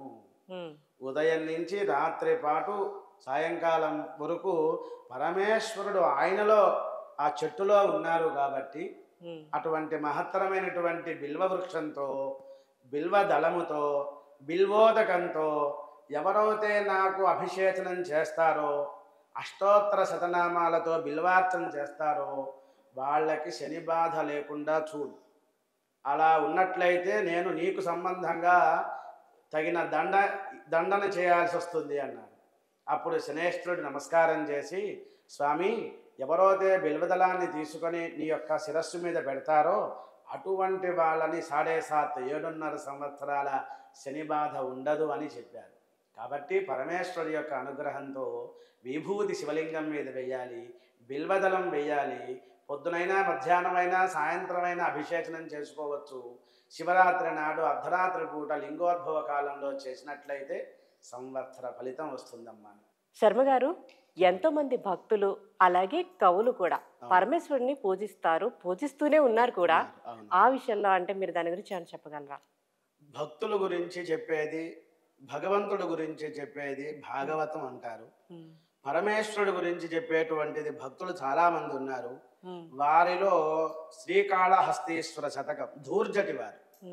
దంతంబుల్ పడనప్పుడే, తనువునందు ఆరోఢి ఉన్నప్పుడే, కాంతా సంఘము రోజనప్పుడే, జరాక్రాంతంబు కానప్పుడే. భక్తుడు ఆయన యొక్క ధూర్జటి గారు చెబుతున్నారు ఏమని అంటే, స్వామి, దంతంబుల్ పడనప్పుడే, పళ్ళు బాగున్నప్పుడే నామాన్ని అక్షరాన్ని స్మరించవచ్చు. కృష్ణ అన్నాం అనుకోండి, షా కింద అణ వస్తుంది. పళ్ళు పోయితే కృష అని అర్థం మారిపోతుంది. చిన్ననాటి నుంచి కూడా నీ యొక్క సేవ చేసేటువంటి మహద్భాగ్యం అయ్యా. దంతంబుల్ పడనప్పుడే, తనువునందు ఆరోఢి ఉన్నప్పుడే, నీ జాయింట్లు మోకాళ్ళ నొప్పులు రాకుండా ఉన్నప్పుడే, చిన్ననాటి నుంచి చక్కగా పద్మాసనం వేసుకొని శివరాత్రి మొత్తం 24 గంటల్లో ఎక్కువసేపు కూర్చొని ఉపవాసము, ఉప అంటే సమీపమున, వాసము అంటే ఉండటం, అంటే భోజనం చేయకమాకండి అని కాదు. ఆ రోజున 24 గంటల్లో ఎక్కువసేపు శివాలయంలో దేవతా మందిరంలో ఉండాలి. అలా కూర్చున్నప్పుడు శరీరం పటుత్వం ఉండాలి కదా. అలా చెబుతున్నారు. కాంతా సంఘము రోజనప్పుడే, వివాహం అయిన తర్వాత భార్య పిల్లలు సంసారం ఈ యొక్క బాధ్యతల వలన మనసు ఏకాగ్రత ఉండదు. కాబట్టి చిన్ననాటి నుంచి కూడా బాధ్యతలు లేనప్పుడే పూజ చేసుకోవాలి. మా గురువు గారు కూడా మేము చదువుతున్నప్పుడు, నాయనా మీరు చక్కగా చదువుకుంటున్నారు, ఇక్కడ చదువుకొని శిక్షణ పూర్తి చేసుకుని వెళ్ళిపోతే మీకు బాధ్యతలు పెరిగిపోతాయి, అప్పుడు ఎక్కువసేపు జపం చేయలేరు. కాబట్టి ఈ యొక్క మంత్రం చదువుకోండి, ఈ మంత్రం చదువుకోండి, ఇది చెయ్యండి, కనీసం 1 లక్షన్నా జపం చేయండి, భవిష్యత్తులో మీరు లక్షలు సంపాదిస్తారు, 1,00,000 జపం చేయలేరు అన్నారు మా గురువు గారు. ఆ విధంగానే ఇక్కడ కూడా కాంతా సంఘము రోజనప్పుడే, బాధ్యతలు పెరిగితే ఎక్కువసేపు శ్రద్ధ ఉండదన్నమాట. జరాక్రాంతంబుగానప్పుడే, ముసలితనం వచ్చేసింది, అప్పుడు ఎక్కువసేపు కూర్చోలేము. అదేవిధంగా వింతల్మేల చరింపునప్పుడే, కురులు వెలవెల కానప్పుడే, జుట్టు తెల్ల కాక ముందుగానే ఈ యొక్క భగవంతుడి యొక్క ఆరాధన చేయాలి. నీ పాదాంబుజములన్ శ్రీకాళహస్తీశ్వర, ఇప్పుడే నీ యొక్క పూజ చేయాలి అని ధూర్జటి చెప్పారు. దంతంబుల్ పడనప్పుడే, తనువునందు ఆరోఢి ఉన్నప్పుడే, కాంతా సంఘము రోజనప్పుడే, జరాక్రాంతంబుగానప్పుడే వింతల్మేన చరింపునప్పుడే కురుల్ వెలవెలగానప్పుడే చింతింపన్వలే నీ పాదాంబుజములన్ శ్రీకాళహస్తీశ్వర. కాబట్టి వచ్చే సంవత్సరం మహాశివరాత్రి చేస్తానండి, ఈ సంవత్సరం చేయను అంటే వచ్చే సంవత్సరం నీది అవుతో కాదో తెలియదు. కాబట్టి సమయం ఉన్నప్పుడే ఈ మాస శివరాత్రి మహాశివరాత్రి నాడే భగవంతుడి యొక్క అనుగ్రహాన్ని పొందండి అని ధూర్జటి గారు చెప్పారు. అలాగే ఒక భక్తుడండి, మనం దేవాలయానికి వెళ్ళాలి అంటే అక్కడ దగ్గరగా స్వామివారి దగ్గరికి వెళ్ళాలంటే శక్తి లేదు. అప్పుడు ఏం చేయాలి అంటే మనకి చెబుతారు ఒక భక్తుడు, మీరు పౌర్ణమి నాడు చంద్రోదయం అవుతోంది, మనకి దక్షిణాదిలో ఉన్నటువంటి కన్యాకుమారి దగ్గరికి వెళ్ళండి అన్నారు. సన్ రైజ్ సన్సెట్ అక్కడ సూర్యుడు ఉదయించేది అస్తమించేది చక్కగా క్లియర్గా స్పష్టంగా కనబడుతుంది. అక్కడికి వెళ్ళి పౌర్ణమి నాడు వెళ్ళండి. ఎప్పుడు వెళ్ళాలి? సాయంకాలం పూట వెళ్ళండి అన్నారు. అలా నమస్కారం చేస్తున్నప్పుడు సాయంకాలం 6:30 ఆ ప్రాంతంలో చంద్రబింబము ఈ సముద్రంలోంచి అలా పైకి వస్తున్నట్టుగా కనబడుతుంది. సగం వచ్చింది చంద్రుడు బింబం, ఇలా అర్ధచంద్రాకారంగా ఉన్న చంద్రబింబాన్ని శివలింగము అనుకో. మనం శివరాత్రి నాడు ఎంతో పంచామృతాలు పాలు పెరుగు అన్నీ పోసినా నీళ్లు పోసినా శివలింగం మీద ఉంటాయా? కింద పడిపోతాయి. నీవు చంద్రబింబాన్ని శివలింగంగా భావన చేసి అభిషేచనం చేశావు నీటితో, ఆ నీళ్ళంతా సముద్రం కింద పడిపోయింది అనుకో. ఉదయగ్రావము పానవట్టము అభిషేకోద ప్రవాహం భువార్థి దరేధ్వాంతము ధూపదీపము.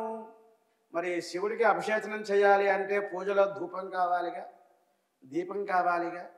ఈ మేఘాలు యాష్ కలర్లో ఉన్నాయి, అది ధూపం అనుకో. దీపం కావాలి కదా. చంద్రుడి యొక్క వెన్నెల కౌమోది అంటారు, అది వెన్నెలే దీపం అనుకో. సరే పుష్పాలు కావాలి కదా అంటే పైన ఉన్నటువంటి తారలు నక్షత్రాలే భగవంతుణ్ణి అర్చన చేసుకో అన్నారు. ఎంత గరిష్టమైనటువంటి చూడండి. ఉదయగ్రావము పానవట్టము అభిషేకోద ప్రవాహం భువార్థి దరేధ్వాంతము ధూపదీపము జ్వలద్దీప ప్రభారాశి కౌముది తారా నివసంబులర్చిత సుమంబుల్గా పుష్పాలుగా పూజించండి అన్నారు. కాబట్టి భగవంతుడి దగ్గరికి వెళ్ళాలి. ఈ కార్తీక మాసం, ఈ శివరాత్రి, ఈ రోజు అభిషేచనం చెయ్యాలి అనే సంకల్పం వస్తే భగవంతుడి యొక్క అనుగ్రహాన్ని పొందుతాం. కొరవి గోపరాజు గారని సింహాసన ద్వాత్రింశత్ అని ఉంది అన్నమాట. ఆయన తెలుగులో తర్జుమా చేశారన్నమాట పద్యాలతో. ఆయన చెబుతారండి అద్భుతంగా, పరమేశ్వరుడు ఒక కల్పవృక్షంలాగా ఉన్నారట, పార్వతీ అమ్మవారు ఒక లత తీగలాగా చుట్టుకున్నారట. పరమేశ్వరుడు కల్పవృక్షం అయితే ఆయన చేతులు కొమ్మల్లాగా అమ్మవారిని అలా ఆలింగనం చేసుకున్నారట. పరమేశ్వరుడు యొక్క జుట్టు జడలు ఎలా వస్తే ఎర్రగా ఉంటాయో అక్కడ ఆకులన్నీ కూడా మనకి చైత్ర వైశాఖ మాసాల్లో వచ్చేటువంటి ఆకులు పచ్చగా ఎర్రగా అప్పుడే చిగురుటాకులు ఎలా అయితే ఉంటాయో అలా ఉన్నట్టుగా ఆకులన్నీ కూడా స్వామివారు ఆభరణాలు వేసుకుంటారు. భుజగములు అంటారు, అంటే పాములు. ఈ పాముల యొక్క పడగలన్నీ కూడా ఆకులు ఎన్ని ఉన్నాయో అన్ని ఆకులు పడగలు, అంటే అన్ని సర్పాలు ఉన్నాయి. ఆయన చేతిలోంచి ఆయన దేహంలోంచి వచ్చేటువంటి కాంతి ఏదైతే ఉందో అది వెన్నెలలాగా ఉంటుంది అని చెప్పారు. ఆ విధంగా వాగర్ధావివ సంపృక్తో వాగర్ధ ప్రతిపత్తయే జగతః పితరో వందే పార్వతీ పరమేశ్వరో అని కాళిదాసు గారు ఈ యొక్క రఘువంశం రాసేటప్పుడు అది రాశారు. అంటే వాక్కుకే అర్థానికి విడవకుండా ఉన్నటువంటి అవినాభావ సంబంధంలాగా ఈ చెట్టు ఈ తీగ, చెట్టు అనకూడదు వృక్షం అనాలి, కల్ప తరువు అనాలి. తరువు అంటే ఆ యొక్క కొమ్మలని ఛేదింపక్కల కట్ చేయక్కర్ల, చేద్దామనుకున్నా చెయ్యలేనటువంటిది కల్ప తరువు అంటారు. అటువంటి కల్పవృక్షంగా ఉన్నట్ట నా యొక్క వాక్ అనేటువంటి ఫలితాలు ఇవ్వవయ్యా అని కొరవి గోపరాజు గారు ప్రార్థన చేస్తూ ఉంటారు. ఇలా భక్తులు అనేక రకాలుగా భగవంతుడి గురించి, బోళాశంకరుడు కాబట్టి వాళ్ళ యొక్క కవిత్వంలో అనేక నామాలుగా స్మరింపచేశారు అద్భుతంగా. శర్మ గారు, శివరాత్రికి సంబంధించిన కథ అదే ఆ గాథ ఏమైనా ఉందంటారా? తప్పకుండా ఉందండి. మనం ఖచ్చితంగా తెలుసుకోవాలి. హ్మ్. ఎందుకంటే 84 లక్షల జీవరాశులలో మానవుడు భగవంతుడి గురించి హ్మ్. వారి వారి శక్తిని అనుసరించి పూజిస్తూ ఉంటారు. హ్మ్. మనకి భిల్లుడు అని ఒక అరణ్యంలో ఒక ఆటవిక జాతికి సంబంధించిన అతను. హ్మ్. అతను ఏం చేస్తారంటే, నాకు భార్య పిల్లలు చాలా మంది ఉన్నారు, ఈ రోజు ఏ విధంగా అయినా సరే కాస్తంత ఎక్కువ ఆహారాన్ని తీసుకువెళ్ళాలి, హ్మ్. ఏ మృగం ఎదురుపడుతుందా అని పొద్దున్నుంచి రాత్రిపూట వరకు చూస్తూ ఉంటాడు. హ్మ్. ఆ కాలంలో వాటర్ బాటిల్స్ ఉండవు కాబట్టి నీటిని పొదుపు చేసుకోవటానికి సొరకాయ బూర, సొరకాయని లోపల ఉన్న గుజ్జు తీసి అదంతా ముదిరిపోయిన తర్వాత తీసేసి పక్కన ఎండిన పెట్టి తర్వాత ఎండిపోయింది. ఈ తాడు కట్టి ఒక మనకు బ్యాగ్, చేతి బ్యాగ్ లాగా ఆ. సంచిలాగా పెట్టుకుంటారు. హ్మ్. అలాగే ఆయన ఆయుధాలు ఉంటాయి. హ్మ్. ఈ భిల్లుడు కూడా ఆ విధంగా వెళ్తాడు. హ్మ్. సాయంత్రం అవుతుంది, అసలు పదార్థం ఏమీ దొరకలేదు, ఒక జంతువు కూడా కనపడలేదు హ్మ్. అని వెళ్తున్న సమయంలో నీటి పరివాహ ప్రాంతానికి వచ్చాడు. హ్మ్. 5:30, 6 అవుతోంది కాబట్టి హ్మ్. పక్షులన్నీ కూడా కిలకిల శబ్దాలు చేస్తున్నాయి. హ్మ్. పెద్ద మృగమైనా వస్తే మంచినీళ్ళు త్రాగటానికి హ్మ్. అప్పుడు దాన్ని చంపుదాం అనుకున్నాడు. హుహు. ఈ యొక్క అతని పేరు గురుద్రుహుడు అనేటువంటి అతను. హ్మ్. గురుద్రుహుడు ఆ చెట్టు మీద ఎక్కాడు. కింద ఉంటే అందరికీ కనబడతానేమో జంతువులకి అని పైన నుంచి కూర్చున్నాడు. హ్మ్. చెట్టు మీద నిప్పుల నక్కి ఉన్నాడు. చెట్టు మీద పెద్ద నక్కి. దాని మీద హ్మ్. బాణం పట్టుకున్నాడు, చూస్తూ ఉన్నాడు. ఒక్క జంతువు కూడా రాలేదు. రాత్రి 7:30, 8 ఆ ప్రాంతంలో ఒక జింక వచ్చి నీళ్లు త్రాగుతోంది. హ్మ్. అప్పుడు బాణం వేద్దాం అనుకున్న సమయంలో చెట్టు మీద కాలు పెట్టాడు కదా, కొమ్మ మీద కాలు కదిలింది. హ్మ్. పైనుంచి ఆకులు కింద పడ్డాయి. ఈ శబ్దానికి అక్కడ ఉన్నటువంటి నీళ్లు త్రాగుతున్న జింక చూచి, నన్ను క్షమించు, నేను ఇంటికి వెళ్ళి వస్తాను, నీకు ఆహారంగా ఉంటాను అని జంతు భాష, పూర్వకాలంలో పక్షి భాష, హ్మ్. జంతు భాషలు ఉన్నాయి. హ్మ్. మనకి శంకర భగవత్పాదుల వారి యొక్క అనుగ్రహంతో కూడా హ్మ్. మనకి చాలా గాథలు చెప్పబడ్డాయి. ఈ విధంగా జంతు భాష ఎప్పుడైతే చెప్పిందో పూర్వకాలంలో ఆ భాష వాళ్ళకి తెలుసు అన్నమాట. హ్మ్. అందువల్ల అది తెలుసుకుని ఇంటికి వెళ్ళి వస్తాను అంటే సరే అని చెప్పాడు ఈ యొక్క గురుద్రోహుడు అనేటువంటి బోయవాడు. హ్మ్. ఒక 2 గంటల తర్వాత ఇంకొక జింక వచ్చింది. ఇంతకు పూర్వం వచ్చిన జింక నా సవితి, తనని అక్కడ ఉంచి నేను వచ్చాను, హ్మ్. నువ్వు చెప్పావన్న ఉద్దేశంతో నేనే నీకు ఆహారంగా వస్తాను అన్నాడు. హ్మ్. కాదు కాదు, మొదటి వచ్చినటువంటి జింక ఏదైతే ఉంది అదే కావాలి అంటాడు ఇతను. హ్మ్. ఈ రెండో జింక వెళ్ళి మగ జింక మళ్ళీ వస్తుంది 3 గంటల తర్వాత. ప్రతి 2:30, 3 గంటలకి గ్యాప్లో విడివిడిగా ఈ యొక్క 3 దుప్పులు వస్తాయి, జింకలు వస్తాయి. హ్మ్. నేనే మగవాణ్ణి, నా భార్యలు వాళ్ళు ఆనందంగా ఉండాలి కాబట్టి నన్ను ఆహారంగా తీసుకో అంటాడు. హ్మ్. ఈ విధంగా రాత్రంతా వాడు జాగరణ చేస్తాడు. పొద్దున్నుంచి నీళ్లు త్రాగలేదు. హ్మ్. ఈ యొక్క జింకలను కొట్టేటప్పుడు ఆ చెట్టు కదిలినప్పుడు కింద శివలింగం ఉంది. అతను బిల్వపత్రాలు ఎక్కినటువంటి చెట్టు బిల్వ చెట్టు. పడుతుంటాయి. బిల్వపత్రాలు కింద శివలింగం మీద పడ్డాయి. హ్మ్. కాస్త కదిలేటప్పుడు కొమ్ము, ఈ యొక్క బూరాలో, నీటి బూర, సొరకాయ బూరాలో నీళ్లు కూడా శివలింగం మీద పడ్డాయి. పడుతుంటాయి. ఆ సమయంలో పరమేశ్వరుడు ప్రత్యక్షమయ్యాడు. అంటే ఆయన ఉపవాసం చేశారు, అభిషేకం కూడా చేశారు. చేశారు, బిల్వాలతో అర్చన జరిగింది హ్మ్. కాబట్టి, హ్మ్. నాయనా నువ్వు వాటిని చంపమాకు, హ్మ్. నా అనుగ్రహం నీకు ఉన్నది. హ్మ్. త్రేతాయుగంలో రామచంద్ర స్వామి వారు, సీతామ్మ వారు కూడా అరణ్యవాసానికి వెళ్ళినప్పుడు హ్మ్. గుహుడుగా నీవు పడవ దాటిస్తావు అని చెప్పారు. ఓహ్! అందువల్ల ఆ గురుద్రుడే తను గుహుడుగా వచ్చాడనమాట. హుహు. ఈ జింకలన్నీ కూడా నక్షత్ర మండలానికి వెళ్ళిపోయినాయి. హ్మ్. మృగశిర నక్షత్రానికి అధిపతి కమ్మని చెప్పాయి. హ్మ్. సోమో రాజా మృగశీరుషేన ఆగన్ను అంటే ఒక జంతువే, ఒక ఆటవికుడే మనకి భక్త కన్నప్ప, అతనికి ఏమొచ్చండి, ఓహ్! అతనికి ఆహారం తినాలి, ఏం తినాలంటే అదే పెట్టాడు.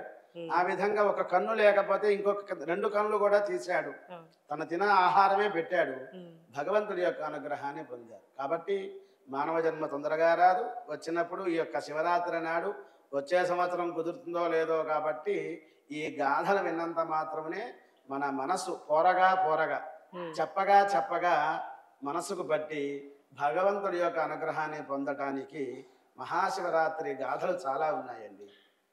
శర్మ గారు, మరి మట్టితో శివలింగాన్ని తయారు చేసి చేస్తారు. మహాలింగార్చన చేయాలంటారు. అది ఎప్పుడు చేయాలి? మనం ఇందాక అనుకున్నట్లు ఒక మానవుడు మనిషి మగవారు ఒంటి మీద 1128 రుద్రాక్షలు ధరించాలి అన్నాం. దానిని మహాలింగార్చన, సహస్రలింగార్చన ఇట్లాగా శివుడికి అభిషేచనం చేసేటప్పుడు దేహమే దేవాలయము, జీవుడే పరమాత్మ కాబట్టి ఈ యొక్క రుద్రాక్షలు మనం ఎలావైతే అలంకరింప చేసుకుంటామో మగవాళ్ళు, ఆ విధంగా మట్టితో శివలింగాలు తయారు చేసుకొని మన ఇంటిని ఎలావైతే ప్రాకారం గోడ ఎలావైతే ప్రహరీ గోడ కట్టి ఇల్లు నిర్మించుకొని ఎక్కడ పూజా మందిరం, ఎక్కడ వంటగది, బెడ్రూమ్ ఎలావైతే ఉంటుందో కైలాసలోకంలో పార్వతీ పరమేశ్వరులు ఉన్నటువంటి ఆ ప్రదేశాన్ని మట్టి లింగాలు 1128 లింగాలతో అష్టావింశత్యుత్తర శత సహస్రలింగార్చన అంటారు. అష్ట అంటే 8, వింశతి అంటే 20, శత అంటే శతం అంటే 100, సహస్రం అంటే 1000. అనగా 1128 లింగాలతో అభిషేచనం చేయాలి. లేకపోయినా మీరు అన్నట్టు మహాలింగార్చన కూడా చేయొచ్చు. సంవత్సరానికి 365 రోజులు, లీపు సంవత్సరానికి ఒక రోజు ఎక్కువగా ఉంటుంది, 366.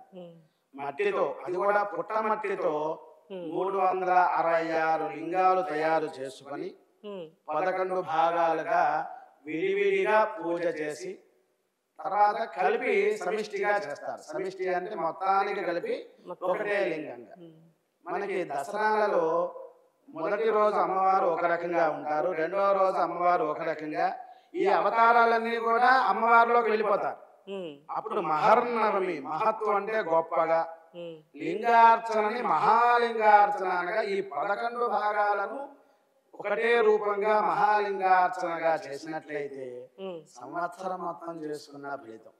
ఈ కాలంలో ఉద్యోగ ధర్మాలలో కొన్ని కుదురుతాయి, కొన్ని కుదరవు. కాబట్టి ఈ మహాలింగార్చన మట్టితో, అది కూడా పుట్ట మట్టితో లింగాలు తయారు చేసుకుని 366 లింగాలు ఒక పీఠం మీద జాగ్రత్తగా భద్రంగా పెట్టుకొని స్వామివారికి అభిషేచనం చేసినట్లయితే సంవత్సరం మొత్తం కూడా అభిషేచనం చేసిన ఫలితం అనేది వస్తుందన్న.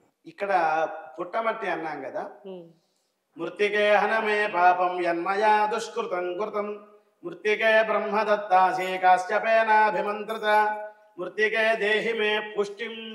వేదంలో ఉన్నవే మనం ఇతర దేశాల్లో వాళ్ళు ఆచరిస్తే అది గొప్ప అనుకుంటున్నాం. మనం నదీ తీరంలో రివర్ దగ్గరికి వెళ్ళి మడ్బాత్ అని మట్టి వంటికి రాసుకుని పడుకుంటారు. అది ఈ యొక్క మంత్రంలో అర్థమే. అదేమిటి అంటే మట్టి మొత్తం 9 రకాలుగా, 7 రకాలుగా, 10 రకాలుగా ఉన్నాయి.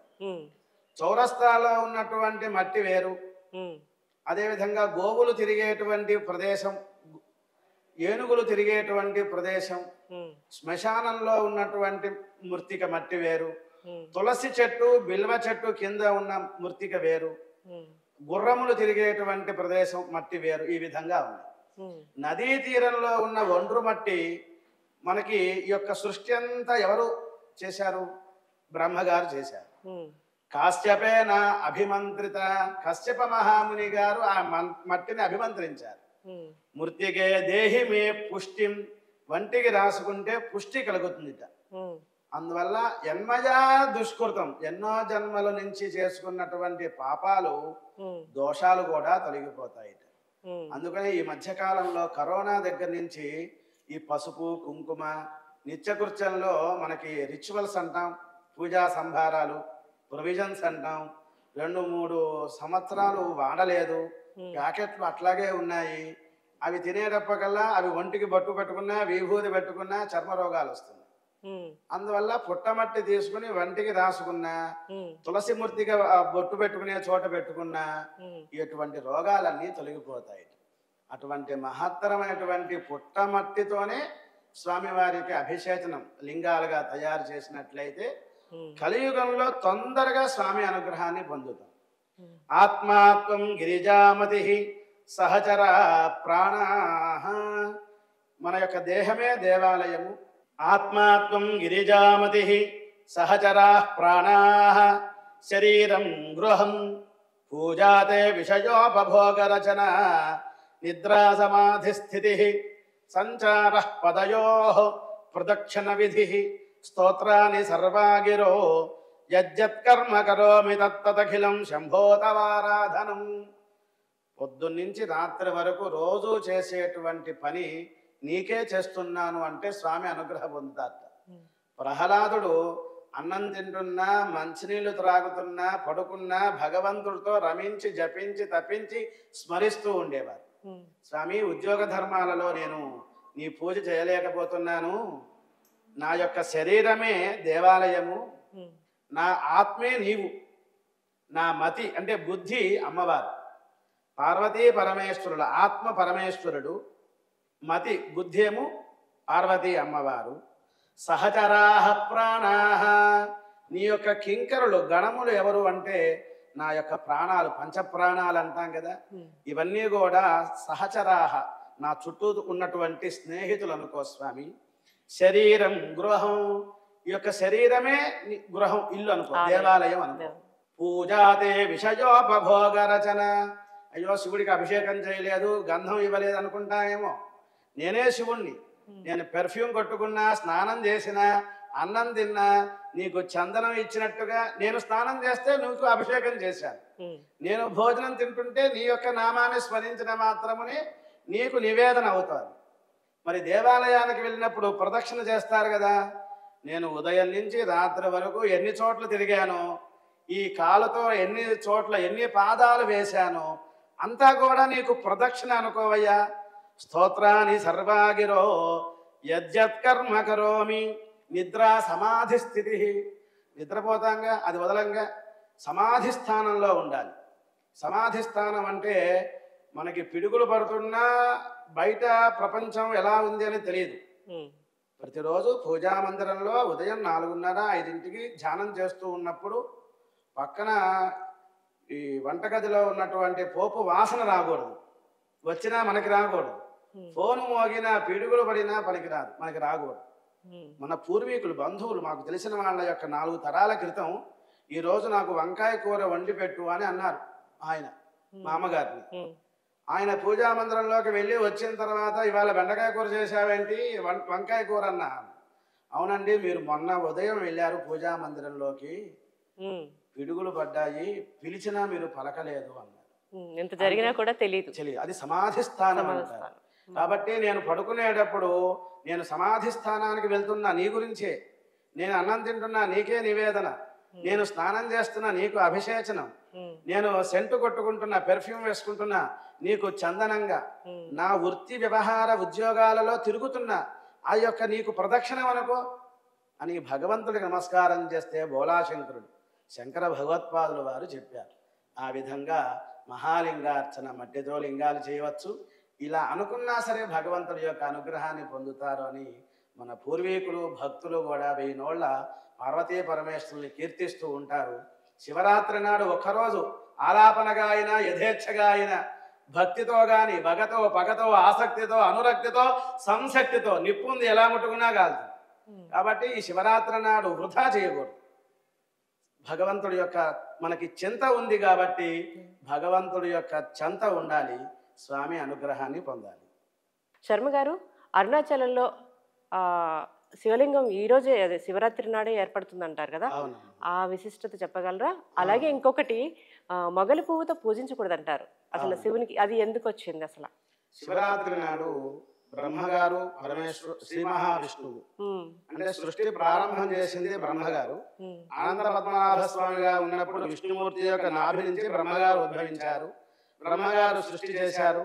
నేను చేసిన సృష్టి ఎలా ఉందా అని అన్ని చోట్ల తిరుగుతూ విష్ణుమూర్తి దగ్గరికి వచ్చారు. నేను వచ్చాను, ఈయన నమస్కారం చేయట్లేదు అనుకుంటారు బ్రహ్మగారు. పరమేశ్వరుడు విష్ణుమూర్తి ఏమంటారంటే, నువ్వు నా పుత్రుడు అయ్యా, నేను నీకు ఎలా నమస్కారం చేస్తాను అనుకుంటారు. వారిద్దరికి వాగ్యుద్ధం జరుగుతుంది. నేను గొప్పవాని అనుకున్నప్పుడు స్వామివారు పరమేశ్వరుడు జ్యోతిర్మండల రూపంలో ఒక పెద్ద అగ్నిస్తంభంగా ఏర్పడతారు. అదే ఇప్పుడు మనకి కనబడుతున్నటువంటి అరుణాచలం, అది అగ్నిలింగము అంటారు. ఆ విధంగా ఆది అంతం తెలుసుకోండి అని ఆకాశవాణి చెబుతుంది. బ్రహ్మగారు ఏం చేస్తారంటే, మా హంస రూపంలో ఆకాశం మీదకి వెళ్తారు. విష్ణుమూర్తి శ్వేతవరాహ కల్పం, శ్వేతవరాహంగా ఈ యొక్క తెల్లగా ఉన్నటువంటి వరాహ రూపంతో కోరలను తీసుకొని భూమిని దున్నుకుంటూ వెళ్తుంది.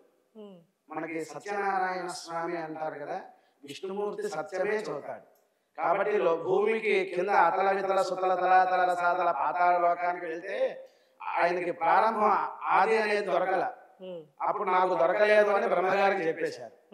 బ్రహ్మగారు ఏం చేశారు, అలా పైకి వెళ్తూ భూవర్లోక, స్వర్లోక, మహంలోక, జనంలోక, తపోలోక, సత్యలోకానికి పైనుంచి వెళ్తున్నప్పుడు పైనుంచి ఒక కామధేనువు ఈ మొగలి పువ్వు పడుతోంది. పడినప్పుడు వాళ్ళిద్దరు కూడా మచ్చిక చేసుకొని నాతో సహవాసం చేయండి, మీకు కాస్త ధనం ఇస్తాను, విష్ణుమూర్తికి అబద్ధం చెబుదాం అని చెప్తారు. ఆ విధంగా బ్రహ్మగారికి సహాయంగా వచ్చారు కాబట్టి, ఈయన కూడా చూడకపోయినా చూశాను అన్నారు కాబట్టి పరమేశ్వరుడు భూలోకంలో బ్రహ్మగారి యొక్క శివలింగం, బ్రహ్మగారి యొక్క రూపం ఉండదు, దేవాలయం ఉండదు అని చెప్పారు అన్నమాట, శాపం ఇచ్చారు. అదేవిధంగా గోవు కామధేను వస్తోంది కాబట్టి అబద్ధం చెప్పిన మాత్రమే ముఖంతోనేమో చూశానని చెప్పింది, తోకతోనేమో చూడలేదని చెప్పింది. కాబట్టి పరమేశ్వరుడు చెప్పారు, తోకను చూసి నమస్కారం చేయాలి, గోవు యొక్క ముఖం చూడకూడదు అన్నారు. కేతకీ పుష్పం, ఈ మొగలి పువ్వు మటుకు నాకు పూజకే నువ్వు పనికిరావు అన్నారు. ఆ విధంగా మొత్తం కూడా నమశివాయలో నా అంటే నభము అంటే ఆకాశలింగము అని, మా అంటే మరుత్తు అంటే వాయులింగము అని అర్థం, సి అంటే శిఖ అంటే శిఖి అంటే అగ్నిలింగం అన్నమాట. ఈ విధంగా పంచభూతాలలో లింగాలు, అగ్నిలింగము ఇప్పుడు అనుకున్నటువంటి అరుణాచలము, ఆపహ అంటే నీరు కాబట్టి జంబుకేశ్వరంలో నీటి లింగం ఉందన్నమాట, కాళహస్తిలో వాయులింగం ఉన్నది, మట్టి లింగం పృథ్వీలింగం కంచిలో ఉందన్నమాట.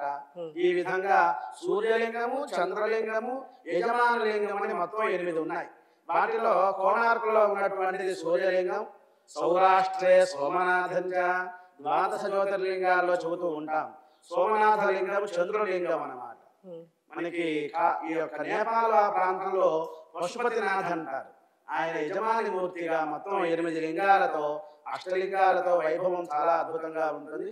ఈ యొక్క నామాన్ని స్మరించిన మాత్రమే భవాది అష్టమూర్తినే నమః అన్న స్వామి అనుగ్రహాన్ని పొందుతాం.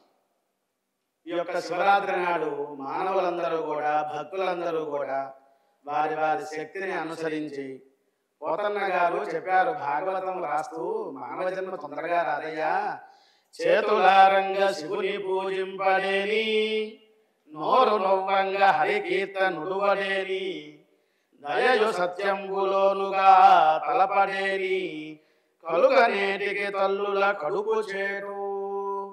మానవ జన్మ, మనుష్య జన్మ వచ్చినా వ్యర్థం అయిపోతోంది. భగవంతుడికి నామాన్ని స్మరించడానికి నోరుంది, దీనిని గళము అంటారు. భగవన్నామ స్మరణ చేస్తే బిగ్గరగా పెద్దగా అరవాలండి, అప్పుడు దీని పేరు గళము అంటారు. లేకపోతే గంగాళం అంటారు. గంగాళంలో నీరు ఎలా అయితే పోస్తామో, కాఫీ, టీ, బ్రేక్ఫాస్ట్, భోజనం ఇవన్నీ పోస్తున్నాం కానీ ఉపయోగం లేదు. ఈ యొక్క చేతులు ఎందుకంటే శివుడిని పూజించాలి. దయ, సత్యము ఇవన్నీ కూడా భగవంతుడికి సంబంధమైనది. భగవంతుని పూజించినప్పుడు అబద్ధం ఆడం, సత్యమే మాట్లాడతాం. దయ ఉండాలి, మనకన్నా తక్కువ వాళ్ళని చూడాలి, మనం నలుగురికి సహాయ సహకారాలు చేయాలి, అన్న సంతర్పణ చేయాలి. ఈ విధంగా ఎవరైతే మానవుడు చేస్తాడో వాళ్ళు మోక్షానికి అర్హులు. నోరున్నా మాట్లాడకపోయినా, చెయ్యున్నా దానం చేయకపోయినా, సత్యం మాట్లాడకపోయినా, దయ లేకపోతే పాపం ఆ తల్లి అనవసరంగా ఈ యొక్క పిల్లవాడిని కన్నది ఎంత ఇబ్బంది పడిందో. మానవ జన్మ వ్యర్థము వ్యర్థము వ్యర్థము అంటారు పోతన్న గారు.